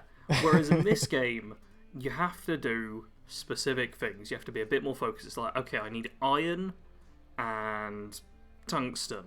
That's what I'm going to go pick up. Excellent. I've researched this. Now I'm on the next one. What resources do I need? You have to kind of do stage by stage, and there's like more specific goals rather than just, I'm going to grind the skill out for an hour. I think that's a big reason why they put the tag button in to like apply to everything too. Or left it in, I guess, because like, you know, it's been there since Fallout 4. But yeah, just knowing the stuff that you need, and also I learned that it untags once you've built that thing. Which is I don't know if that was a thing in Fallout 4. I think it just left it tagged the whole time. Left it there forever. And then I'd be like, man, I wonder why I need all this cloth. It's like, oh, I needed one cloth 10 hours ago, and I picked up 500. I don't need... Oh, God, I have so much cloth. Just filled up my box of cloth. Dang it. No, that seems kind of nice. Yeah. I want to do, like, a full crafting character at some point, so it's going to be interesting to see how that all works out, but... I think that's more of a neutral point, but is one of those ones that some people are getting annoyed by, and it really comes down to what sort of system do you prefer? Do you just want to be able to grind it out in this standard way, or do you want like almost a bunch of mini fetch quests, I'd say, to get the things you need? Alright, let's go on with some pros now, because there's plenty of the cons. We gotta talk about pros for at least 20 minutes, Sarge. First pro, without going into any spoilers, I think this is my favourite Bethesda main story. Oh! Yeah. Wow. Coming in swinging. Yep. Going with a big one. You know what, Sarge? I might agree. Oh, yeah! Okay, so obviously we're not going to spoil it or anything, but my part of my big theory behind it is that you're not instantly put up as, oh, we're going to save the world from dragons, or, oh, you've got to go find your father. It feels more like, hey, you're just a part of this group, checking some stuff out, and it builds over time. It doesn't instantly go, here are the stakes, and then just stays on that level, and then you're done. It feels like a nice curve of just, oh, you're getting to explore, you're going around, and then stuff starts building up as you go through it. Yeah. There's no civil war going on and you have to pick a side. There's no... Yeah. The Civil War ended like 20 years ago. There's the... Yeah. And then you're just learning about it. Or there's no saving your family member too. Like, because we know that was done to death. We don't need that anymore. The lack of urgency as well at the start of the whole main quest stuff is lovely. It's not like you're going off and living as a hunter in Falkreath while dragon attacks are happening. No. You just joined an explorers group, and now you're going off and doing other stuff. Yeah. Because it's your own life. You get to live it how you want. You don't feel bad about not rescuing your son or doing all that stuff, which is nice. Yeah, you could just go. Yeah, so when Sarah says, go find your barracks, then you just fly away. Yes. You can literally join up with Constellation, immediately leave, and never come back. It's lovely. Yep. I will say as well, though, I think they made a smart choice with reducing the number of like core followers and focusing on them. Core like story companions and yeah, like really fleshed out ones. Yeah. I agree. They were clearly given a lot more time to be able to tell their story, for one. The side quests that I've done for them, I think I've done 3 of them, all pretty dang good. Nice. And also their interjections, their inclusion in a lot of the dialogue throughout the game, even in side quests like not even related to them, like it's awesome. Yep. I've been doing, once again, not going to go into the actual spoilers, but I'm just going to say that Sam Coe is like a 3-star collective person. I've been doing some United Colonies quests and bringing him along. And it's really interesting to see the way he interacts with different stuff in that. And, like, it's just cool. It's cool having the different followers come around and comment on things when they happen. And I found that it's not got old yet, which is nice. Which is often what it does when you hear people going, "Oh, another cave, let's go in." And while there's a bit of that, there's much more of the, I'm going to interject in this conversation and add some stuff, which is lovely. Yeah. Oh, speaking of the Dungeon Delvey stuff, they have contextual dialogue for, like, hinting you places to go. Yes. That is awesome. Because there's one, like, I think it's like an Eclipse place or something like that, where there's, like, a terminal up high that you can, like, switch robots on and stuff like that. And they'll point it out to you. It doesn't matter which main companion is with you. They'll be like, "Oh, there's a terminal up there. Might want to check it out." Like, that's cool. Yep. That's like my dream companion if I were made into an NPC. That's what I would want my NPC companion to do. Is not just, say generic companion-y stuff, but also have specific things to say about specific areas. Yeah. Either being knowledgeable or just pointing something out. Yeah, and one little thing I want to add in as well is that there's a few quests where you get followers locked into your service, which, while technically a reduction in choice and stuff, I actually appreciate now. I think it's quite good just being like, hey, for this one mission, this follower is coming with you. Because it gives you like a little trial period to see what they're like, to get a good vibe of them. And it's just kind of a nice introduction to a lot of the followers. Yeah. But I also want to acknowledge that there's a lot of either unnamed, like engineer specialist, or still named but not important characters out there, which I'm a fan of as well. Having a lot of generic followers, similar to like mercenaries in Skyrim and stuff. Yeah. That you can just pay to help you out in different ways and lend their skills to stuff. Yeah, one of them is just writing a book. Ooh. About space. Oh, nice. And she's like, she speaks all eloquently and stuff about space and traveling the vast blackness, the peaceful stars or whatever. Yeah, I'm not a poet, so what I've been doing is going to all the different bars, because there's always like multiple people there you can recruit. And, yeah, I've actually been writing some of them down in my forever growing spreadsheet. Yes. Of info. When I finally make a character who builds the biggest ship in the world with maximum crew capacity, it's going to be great. I wonder what the maximum is, like 8? I know there's a skill for increase. Wait, is there? We're going to check. Okay, ship command is, you can have up to 8 active crew members. Wow. So, that's a lot of people. Hold on, I'm going to count up how many Constellation people there are that you can have on your ship. There's 5. 5? Yeah, 5. So that's all Constellation plus 3 other like named people you could get on there too. Yeah. And then you've got like however many outposts, which can have multiple people on as well. Yep. Yeah. Yeah. I think the outpost maximum is like 8 as well. Oh man. And How those many people can you have have per outpost? I don't know, like Oh god. 4 or 5. You probably level Jeez. that up too. So Yeah, you can easily have it's a lot of every people. single like named character on an outpost or on your ship, which is pretty cool. And shipbuilding, I think it's really cool, and the spaceship designs and stuff. Shipbuilding is one that's difficult to get into. Takes a bit of work, but we've already seen people making like the Millennium Falcon and other stuff from movies and TV. Or entire game-breaking towers of blocks that they can kill themselves with the fall damage inside. Yep.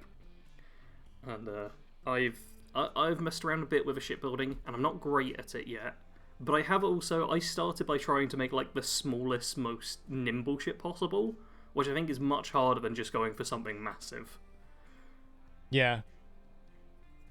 Because it seems if you're making like a huge ship, you're just like, yeah, I'm going to put on several engines, it's got enough power. Whereas when you're like, I want to make something tiny and nimble, you have to be like, cool, no cowling, that adds 1 mass, can't afford that. The big ships are actually a balance too. Yeah, everything's like, going to be as you, because my first playthrough, I just kept adding more and more the big cargo containers, like the big green ones or the red ones. Yep. That look like they belong on semi trucks. So I just kept adding those and expanding out the frontier. It didn't look like the frontier by the time I was done, obviously. But I always ran into the issue of, because I didn't build into tech very much, which is like all the ship-based skills, I wasn't able to like upgrade the reactor or get the better engines and stuff like that. So I was just kind of stuck with this really slow brick. I wasn't good at combat at all. Like I would get shot out of the sky so much. Speaking of learning curve, that ship combat, especially depending on where you put your skills, you can get wrecked pretty easily. What's your personal feeling towards ship combat at the moment? What stage are you at? After getting familiar with like what each of the weapon types do and which ones can help me like take advantage of systems, and also like piloting almost feels required to survive ship combat. The piloting and the targeting, at least 1 rank of each. Those feel just necessary to survive space battles. Because I went a long time in my first playthrough without, and I suffered greatly. Yeah. I mean, I think that comes down to how good your ship is as well. Because if you have a really good ship, you can kind of make do without the skills, and you'll still be alright. Or if you have like a not particularly good ship, but have a lot of the skills, then you can make do and do alright. I find it's a bit of the balancing act once again. Yep. Too bad I wanted to carry a lot of stuff. Yeah. So my ship's mass was massive. Yep. Yeah. I love ship combat. I'm at the point now where I absolutely love it. Yeah.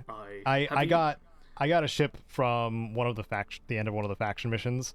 That turned around entirely for me, because I was like, I don't have to build a ship, and this is super effective in combat. Well, so that's another thing as well. If you don't like shipbuilding, you can buy ships. First and get rewarded ships. Which is great. That's so great. In my first playthrough, I did basically no shipbuilding and ended up with 3 ships, one of which was Frontier, another one which was really good in combat, and another one which had literally no weapons or anything, but had thousands upon thousands of cargo space and was insanely fast and shielded. Yeah. So I was just like, don't need to worry about it. My favorite part was about the faction reward one. The ship that I ended up with was Starship Design level 4 parts. Oh, damn. Yeah. Like, it was a really good ship, and it was an A class, because I didn't upgrade to use B or C class ships, and I was like, oh, this is the best. And I got to experiment with EM weapons, which are freaking great. for disabling and boarding. Yeah. So, like, once I started getting comfortable with the weapons and also getting given a ship that was way above the class of what I started with, then it started clicking for me. It just, somebody just had to hand me a better ship than I had with about the same cargo holes. Have you seen my Thief build video? I have. Did you see my ship combat in that? Because Yes. Did you? That for me was. It looked like you were zipping around, shooting the dudes, and I was in an asteroid field. I was spinning to dodge asteroids. I was hit and running. I was zapping stuff. Yeah. And that was with his ship, which isn't particularly good. That's the point where I was like, "Oh damn! Once you master this, this is great." And yeah. I'm kind of at the point of enjoying ship combat more than ground combat now. Yeah.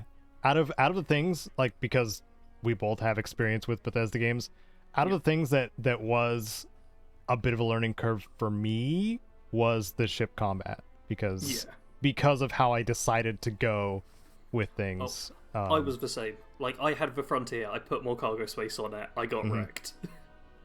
And it was like, oh dear. And I feel like everyone's gonna do that. Yeah. It's like a rite of passage for Starfield. Because at the start, we don't really have anywhere to store our stuff except that stupid box in the lodge. And then the game tells us, oh, you can build an outpost here. Ooh, look at that. Yeah. I feel pretty sassy about it still. Spaceships are great, though. Yes. Yeah, I agree. So companions are awesome. They're a step above what we've experienced before, I think. Yeah. Ships are great. The story, the main quest is good. I'd say faction quests, the ones I've done, are pretty solid as well. Oh yeah, the faction quests and some of the side quests that chain off. Yeah, surprisingly good. I think there's probably only been there's one quest I can think of which I didn't enjoy, and it's because it's just a repeatable go here, grab this thing, bring it back quest. That was a book one, huh? Yeah, it was. I mean, it's a fun little Easter egg jokey thing, and it makes you a ton of credits for no risk. Yeah. But you did a guide on repetitive. I did. It was my first guide, I think. But yeah, I think that's the only quest where I didn't really enjoy, and that's because it is just grinding out this fetch quest. Yeah. Overall, good stuff. Mission boards give a nice bit of variety for Radiant quests compared to previous games too.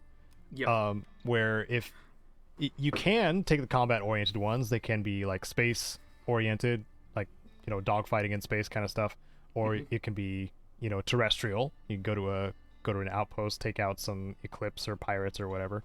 But then you can also take ones that are delivery missions, where you deliver mass amounts of a certain resource. Those are probably mid-late game. Yeah. Or you've also got passengers as well. Or take passengers. Yeah, that's another one. Yeah. And also, what's the other one? Survey.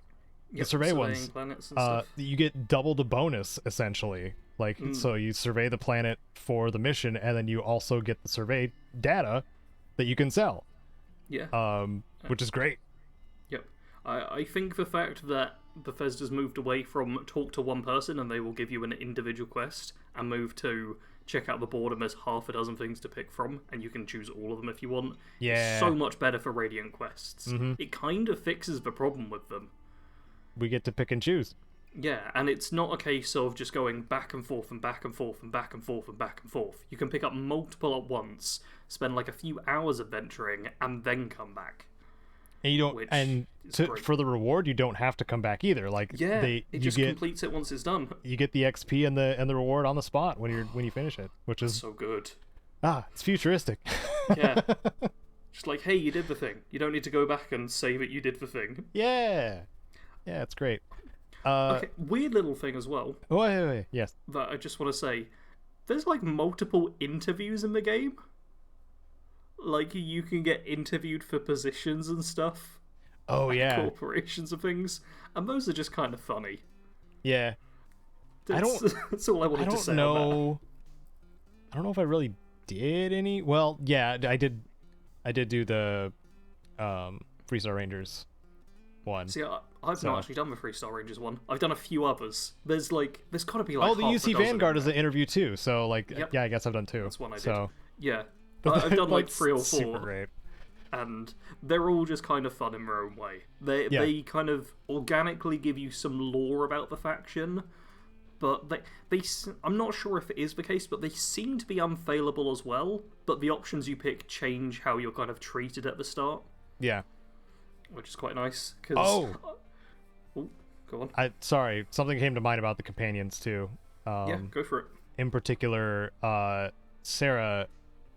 I mean, all of them do this, but Sarah in particular does this a lot, where she will repeat back to you much later something that you told her. And I've noticed that. So the things that you pick early in your conversations with her, when she brings up like one of her affinity conversations with you, she'll say, "Oh, so remember when you said this?" And that is like the perfect way of reintroducing you to what you were previously talking about, and also like giving you I guess the illusion that they were listening. Which is really cool. I think that's a really cool aspect, and something I saw in the Outer Worlds, where like NPCs were receptive to what you were doing either on the spot or later, which is really, really cool. Yep. Makes them seem a bit more human. Yeah, I have found the generic NPCs, while they don't seem particularly human, they do also do the commenting on stuff that's happened, which is nice. Yeah. Kind of gives an update, and yeah, it's cool to see. Yeah. Gunplay, Sarge. Gun guy. Yeah. Gunplay is good. Yes. I think it's, like, the gunplay itself isn't anything amazing. What improves it is the jetpack. and the sound design. Oh, sound design we'll get on in a minute. Okay. Because I want to ask, because I forgot to ask earlier as well, have you unlocked the gymnastics skill with the combat slide? Yes. How is combat sliding? Because I've not unlocked that yet. I have... I mean, if I did more damage with my fist, it would be way more satisfying. Okay. But, it seems very much designed for a sneak build, because it puts you into crouch. It puts you into crouch. Okay. So if you combine that gymnastics with sneak, it's a great way to just get into sneak mode very quickly. Yeah. Which I like. But beyond that, good. I don't know. Okay. Because this is a step up in movement for Bethesda games. Yes. Mantle is just a basic thing you can do now. Mobility is greatly updated. Yep, the jetpack as well is brilliant. If you max out boost pack trading, which is very easy to do, you can fly. Yeah, you can fly. You can fly. You can fly. You can fly. You can fly. You can just fly. Brilliant. Yeah, it's very good in combat as well. I'm often finding myself just kind of boosting around during combat so I can shoot at people and they can't hit me, and it's lovely. It's also good for just like skipping over places. We talked about fall damage earlier. You can use it to avoid fall damage. Just boost before you hit the ground and you're fine. It's lovely. I feel like there was another one. Oh, the sliding as well. The sliding I do want to check out, but sprinting as well, how there's O2 and then it goes into CO2 as like a pseudo stamina bar thing. I like that because you get into the CO2 and you can kind of like let that recharge and let the O2 recharge at the same time. And it's just kind of nice. I think it's very difficult to describe. It is. If you want to have a go at it, Caedo, go ahead. But it's something that when you play the game and when you're sprinting around a lot and using up those things, it just works well. You just explain it as 2 stamina bars. Yeah. You have one that you run out first, and then if you continue running, you start running out the second one. But the second one recharges slower to let you recharge the first one. Yeah. And you can also run them out and keep sprinting, and it does a bit of health damage instead of just stopping you. Which, obviously, you don't want to do most of the time, but it's nice, because you don't get the thing where, oh, I'm getting shot at, why's my character decided to stop running? Yeah. You can actually keep running away from the enemy, it's gonna hurt you, but maybe not as much as getting shot would have. Yeah. And that's, very minor thing I like. And also, jumping only takes like a sliver of Yeah. your oxygen, and if you're on a low gravity planet or moon, you'll just keep regenerating oxygen or O2 as you're kind of hovering, or when you're using your boost pack. That's a separate bar, so you can just regenerate your O2 while you're doing that. Oh yeah. With the boost pack as well, I've got into the routine of sprinting till I'm out of O2 and like halfway through CO2, and then I'll use the boost pack and boost along and let my stuff recharge, and then when I land back on the ground, I'll carry on sprinting, and it makes you a lot faster just overall. Yeah. Yeah. Just mobility in general has got a lot better. Gunplay, which is what you originally asked, is still good. The weapon variety in terms of guns is good. It's obviously lacking in the melee and unarmed a bit. Sure Melee, is. there are some options. There's like 4, maybe 5. I feel like I've come across 4 or 5. There's probably a few more. I think, yeah, I'm hoping There's not DLC, a ton of melee options. or just free updates. I would rather free updates for I want free updates with melee and unarmed stuff. for actual And I'm weapons. not even someone who likes melee and unarmed as a playstyle that much, but it's quite clearly somewhere they're lacking.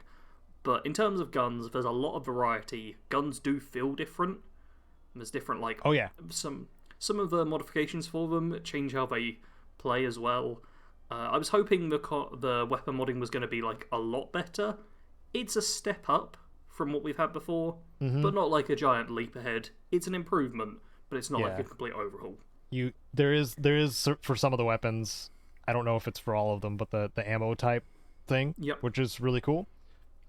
We already seen that, in the preview materials or the promotional stuff, but it is cool. I haven't built my character at all to craft weapon mods though, so I haven't experimented with them. I've done a tiny bit of weapon modding, and while oftentimes there is like a clear choice, there's also sometimes like do I want this or this? There is sometimes an actual decision to be made, which is the main thing I wanted from weapon modding, and they've done a bit of that, which is good. You talked about sound design. Yes. Dear God, does this game sound good? It does, man. Oh, jeez. Everything sounds great. The wind blowing, Caedo. Did you watch my review where I talked about that? I did, and I also relate because I was in a large cavernous area on Cydonia, and I heard a gust, and it sounded like it was coming from my window. Yep. It sounded that good. Yeah. It was the game. The audio is real in this game. Yeah. Like, everything's real clean. It's like, when you're listening to us right now, you can kind of tell we're speaking through a microphone. It's not like we're directly in the room with you. There's, like, it's not bad, but you can tell. In this game, they've cast a spell. They've used magic. They've got rid of technology. This is the only way it's done. It sounds real. They've just went to places and recorded sound bits and brought it back. I'm sure that's what a lot of the sounds came from. Yeah, but they just did a really good job with them. Also, sound is in space. Too bad. Sci-fi is cooler when there's sound in space. This isn't a horror game. Otherwise, space would be muted. But don't expect super realism in every single scientific aspect. I want to hear the explosions in space. Thank you very much. Yeah, they've very much gone for what's fun rather than what would actually happen. Yeah.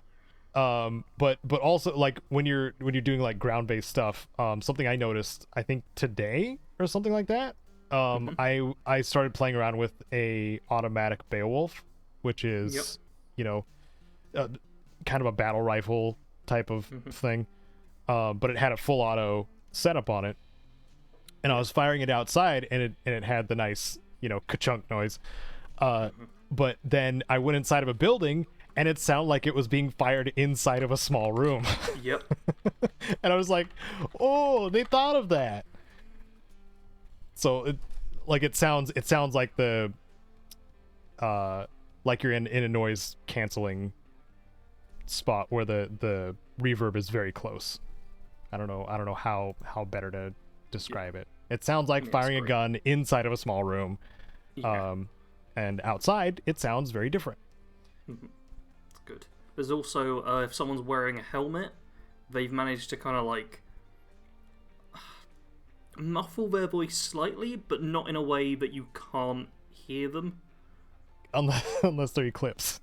The ecliptic you've talked about, like, The but Ecliptic, those are sorry. generic. Yeah, those are generic enemies, so I don't listen to them anyway. But they have I'm like glad. like crazy voice filters on their characters. I think there's a similar thing with the Red Mile guards and stuff as well, where they're really deep talking. And The have Red Mile helmets guards on. are ecliptic, so that makes sense. Ah, cool. Yeah. But when you're talking to like followers and stuff, and you're out on like a moon or something, and we've got the helmet on, there's like a bit of muffle, but you still can make them out clearly, which is good. The ecliptic, it probably doesn't help that they're screaming over like tons of gunfire and explosions. Yes. It's like you've already got a harder to Yeah. understand voice, and you're shooting a gun as you're screaming. We didn't say much about the flora and fauna and like exploring, especially worlds with life on them. Yeah. Um, I've That's- honestly not done a ton of it. that's pleasant. If you like Yep. just like walking landscapes and seeing new life and different plants and stuff like that, and just kind of Pokemon snapping your way through, Yeah. it's pretty nice. You I don't have have to play as a combat-based character. you don't. You can totally just be like, I'm gonna go scan planets. Yeah. However, if you run into a space battle, just make sure your grav drive is powered up all the time. I permanently keep like 1 bar on my grav drive. I'm like, I can survive 8 seconds of being shot at. It's fine. Yeah. There was one gripe that one of the Fudge Muppet dudes covered pretty early in their tips and tricks, which was surveying wildlife or surveying fauna, but getting to like 98% or something like that and not figuring out what biome you need to go to. And it's the coastal biome because you need to scan fish, and that's the only way you can scan things that are in the ocean biome is going to the coast. Oh, okay. So there's a pro tip for those that are like stuck at 98% or whatever on a planet. Yeah. Just go to a coast somewhere and scan the fish that you see in the water. Yeah. I will say with the biome thing as well, if you go onto like the planet map with the resources and whatever, you can hover over it and it'll tell you like percentage of biome scanned, Yes. is what I've been doing Yeah. to work out when I need to like jump to somewhere else. Yeah. But you can't land in the ocean, and No. ocean will say 0% until you scan fish from the coastal area, which will say 100% if you scanned everything else. So it's very confusing in just how it shows up. But generally, yeah, and for like combat purposes too, like there are plenty of like dangerous alien life as well. And can we talk about the space Deathclaw? You want to talk about that? I'm not sure what you mean by the Space Deathclaw exactly. The Terramorph. Terramorph. I feel like that's getting into spoiler territory a bit. Okay. Like, I don't think acknowledging them existing, but I don't want to reveal to people where they're found or whatever. Okay. But yeah, Terramorphs exist. They are cool. Yeah. I only encountered them yesterday, and it was awesome. Yeah. We can't use mechs yet. Okay, don't hold on to that hope. That's okay. I've seen the context, and I am content for now. Have you talked to the random like mech engineer people and salvage people? I have. Yeah. Okay. That's the closest to mechs as you're getting, I'm afraid. And there's also the one of the faction quests that maybe 2 of them that'll give way more context. I want to use them in DLC. I mean, maybe they can do like a mech simulator at some point in like a restricted area. Yeah, as long as it's something. Like even Metal Gear Solid 4 did the like singular like set piece mech fight, and then it was over. But you're just like, oh, that was the coolest thing in the world. So I hope that happens. Be possible to do it, but we'll see. There's other priorities first. Yeah, true. Right. Like maps. I was gonna say like unarmed weapons. And unarmed weapons and maps. And the legendary / unique system. I don't know if we're ever getting that back. Yeah, that's gonna be my thing I'm holding out hope for when I really shouldn't. Yeah. It is. It's weird. It's weird that I'm the one that's just like, I think we're gonna have to just deal with it. Yeah, I'm already trying to deal with it, but we'll see. One thing I do want to see as well come in the future is a sort of survival mode. Because we already have, like, afflictions and stuff in the game. Yeah, on top of what we already have. Yeah. We didn't mention that, though. Like what we have now is actually pretty cool, too. Mm-hmm. You can get ill if you just stand over a gas vent for, like, a minute. Yeah. If you stick your face your face into a volcanic vent, you get burns. Yeah, it's crazy. Yeah, there's a bunch of different afflictions you can get.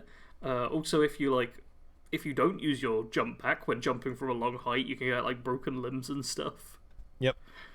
Like, don't have the cool crunch sound like Prey though. I'm kind of glad about that. Though. It's so horrible. I love it. I know. Talk about sound design. It's just great. It's disturbing. Yep, don't like it. Yeah, I will say the afflictions right now are fairly cool. I like them. You can pick up stuff or craft items to fix them, which is good. But they do also kind of go away over time, and I found they're not like super crippling. Even the one called crippling isn't super crippling. So I feel like that's something where a survival mode. I want to mention, I mean, the scrapyard that you mentioned too. If you stick around there for a while, you'll start to get a lot of statuses. But yeah, it's the high hazard planets, especially the ones that have like acid rain and stuff like that. Yeah. Like if you spend your time there, you'll get pretty jacked up. Yeah. I mean, unless you've got like real good resistance gear. I don't know if that matters, honestly. I think it just reduces or increases the time it takes for you to get ill. Yeah. Yeah, but yeah, normally you don't want to be just standing out in it for an extended period of time. Because yeah, if you're in like an acid thunderstorm, it's just gonna melt through your armor and give you tons of burns and blisters and blood disease, something. I don't know. Is there anything else about the game that you think we should cover here? I've only had a couple of like wow moments in the game. Like I got blindsided in a good way, I guess. Where like when we talked about it, our hopes and dreams episode of like what we wanted, like big celestial body, bigger than we can comprehend kind of stuff. Haven't really experienced that too much yet, but I still have more of the game to play, so okay.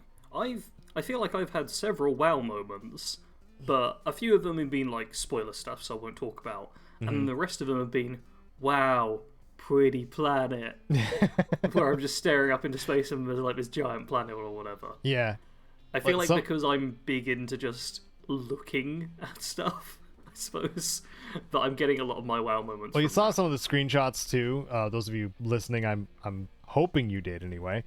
That some of the lighting hits just right on the planets when you're exploring them and stuff like that. Especially when they have stuff on them besides just being like a dust ball or an ice ball or whatever. Genuinely, my favorite cinematic shot I've got so far is just of my character staring at rocks, and it's surprisingly beautiful. But yeah, I still think when there is more stuff, it's generally a bit better. But even the rocks look nice. Which we didn't talk about a lot of them. Oh, I had one. Neon. Its vibe is so good. It's Cyberpunk. That I felt like I was playing a different game. Yeah. Neon feels significantly it feels different. like a completely different game, and I like it a lot. Yeah. I think they've got the main city personalities down very well. Yeah.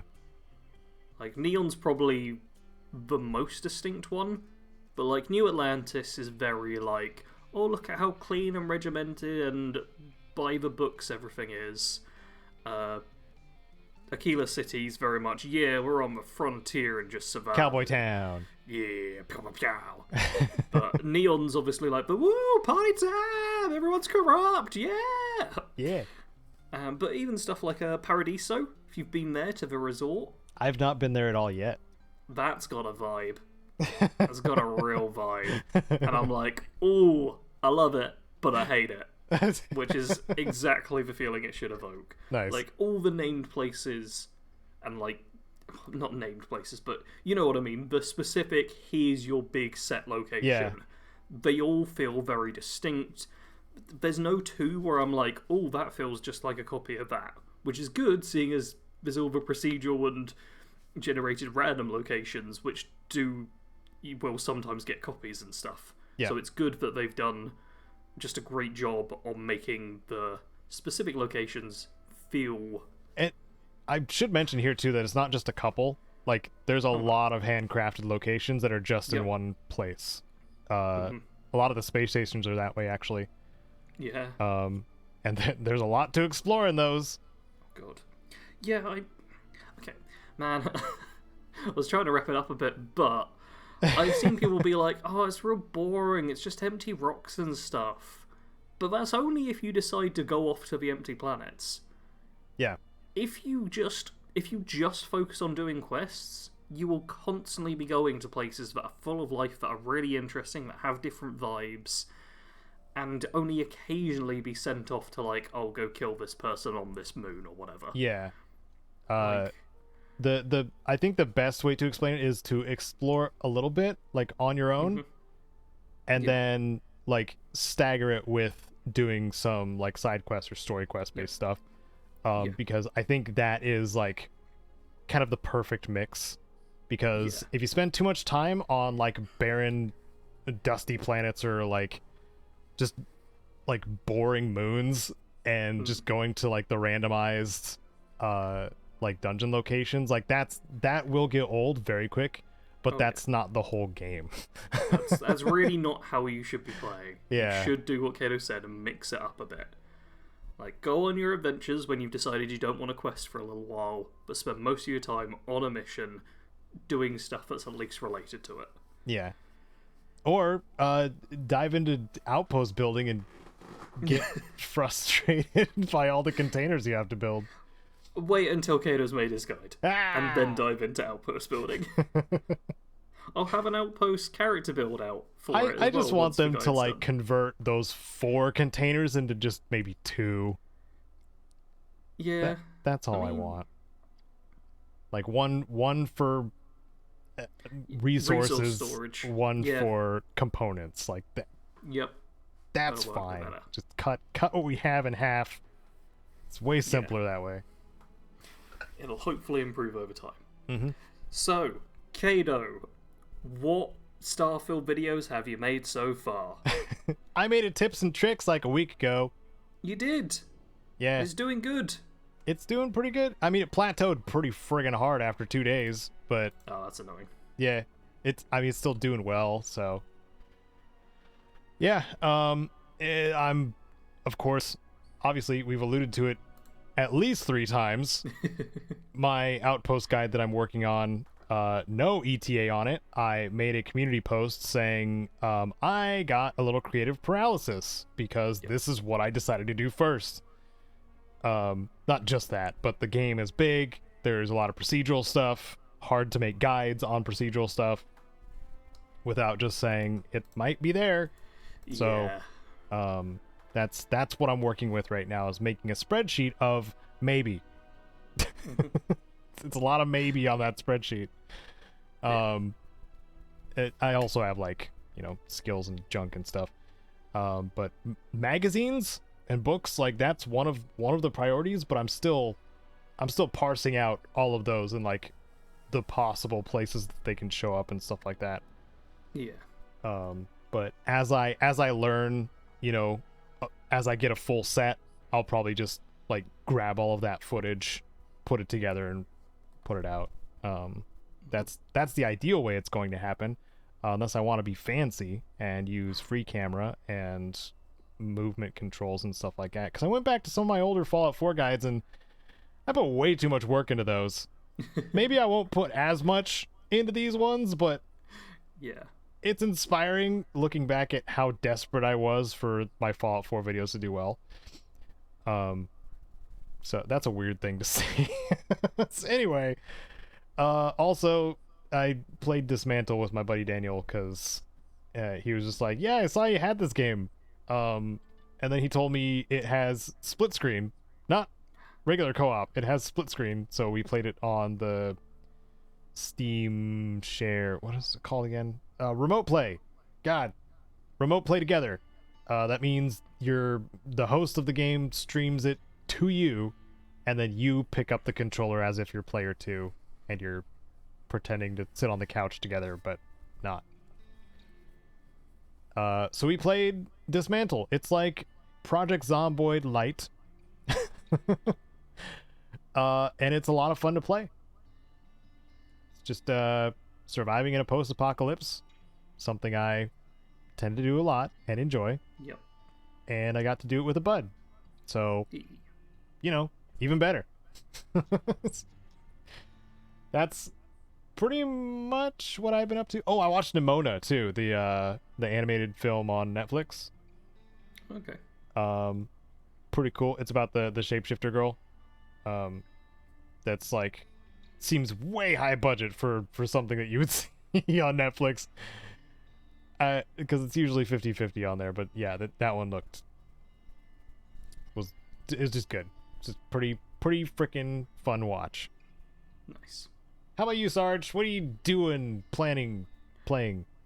I mean, I won't talk about the stuff I watched on Netflix because it's weird foreign stuff that people won't want to watch. I'll talk about my Starfield videos I've made. What? Wait, I want to hear about your Korean soaps. I don't watch Korean soaps, Caedo. I watch Korean crime dramas. Oh, sorry. I'm not a fan of Korean soaps. I don't like soaps. Jeez, they're so different. You need to watch Beyond Evil and Stranger. Those are my two main picks. I'd also recommend Taxi Driver, which is a great little series, which I started rewatching. What other would be a good recommendation? All I had to do was open the can of worms, and you're just... Oh, yep. You're just scoffing them down. I watched Gilbok Son, which is a movie, which I was a big fan of. I also decided to watch a few Korean sci-fi stuff to get into the mood for Starfield. I think Space Sweepers was the name of the one, which I really enjoyed, which had the guy who was the lead in Vincenzo, or Vincero, I can never remember how to pronounce it, and he was great in that, a very different role. I loved it. And outside of the Korean stuff, I also watched Dorohedoro, which is the kind of show that I don't think I can say it on the podcast. Let's see if Caedo cuts this. You need to be really high to get fully into it, but it's great. Like a Tim and Eric kind of vibe?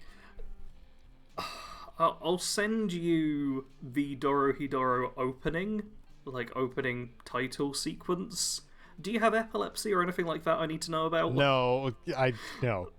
Okay, I'll send it to you then, and you can make up your own mind. Was prone to seizures, choosing to be a YouTuber a gaming YouTuber would have probably been the worst choice. Yes, and speaking of gaming YouTuber, I've been making videos. Please, everyone, go watch them. Yes. I've made a couple of guides, both on how to make money. One is just the kind of safe way, and one's the way which is smuggling contraband. Yeah, bring those organs. Yeah, I've not actually run across many organs. It's always like mech parts or the rune tablets or whatever I keep finding. Oh. I'm coming across surprisingly few organs. Xeno Warfare bits and pieces? It's mech parts and the rune stuff I just keep getting. Oh, wow. It's strange, yeah. I also made a review of Starfield, which you probably don't need to listen to. If you want more of the discussion we just had, then that's essentially more of it. Yeah. I talk about a lot of the good, a lot of the bad, a lot of the in-between. It's better because it's minus me. That's evil of you to say, Kid. And also I've made a couple of character builds. I made the Wanderer and the Thief, which are both starter builds, which avoid any spoilers and stuff. and yeah, I'm pretty happy with them. I think I've only got like maybe I'm probably going to make one more starter build. Maybe one more. I'm thinking about doing a chef starter build because I feel like the chef and food stuff maybe isn't that great. I'll have to see. And then I'm going on to big builds, big character builds, and I want to do some shit builds. If you do the chef build, you're gonna want the kid stuff trait too. Oh really? Yes. Okay. I won't spoil why, because it's one of the first things that you get for having the kid stuff trait. Okay, I've played a character with the kid stuff trait, and the two things I got don't have reliance or links to chefs that I'm aware of. So I'm curious. Oh, okay. We'll talk about that a bit afterwards. But yeah, I'm making regular Starfield videos. I made... How many have I made? Like, since release, proper videos I've made. 1, 2, 3, 4, 5. That's not bad. I've been making lots of the content. Please go watch it, because I need the views, and I need YouTube to understand that I'm a Starfield channel. Not Skyrim, not Skyfield, Yep. Starfield. Nope, Starfield. That's what I'm doing, YouTube. Please show my videos to people who like Starfield already, because it's not doing that yet. Yeah. Please, YouTube. Yes. Okay. Is that it? Is that That's it for this episode? That's okay. all, folks. Okay, so thank you everybody for listening to the PIPCAST 3000, the Starcast, as I like to call it, since we're talking about Starfield all the time. Every other Sunday, 10 a.m. Pacific, is when these are supposed to go up, and if you leave a comment, you could be a comment of the cast. Thank you to my patrons and Wasteland Legends, Fan and Rose. I did it twice now this episode, and I think that's all. Take care of yourselves. See you next episode. Bye-bye.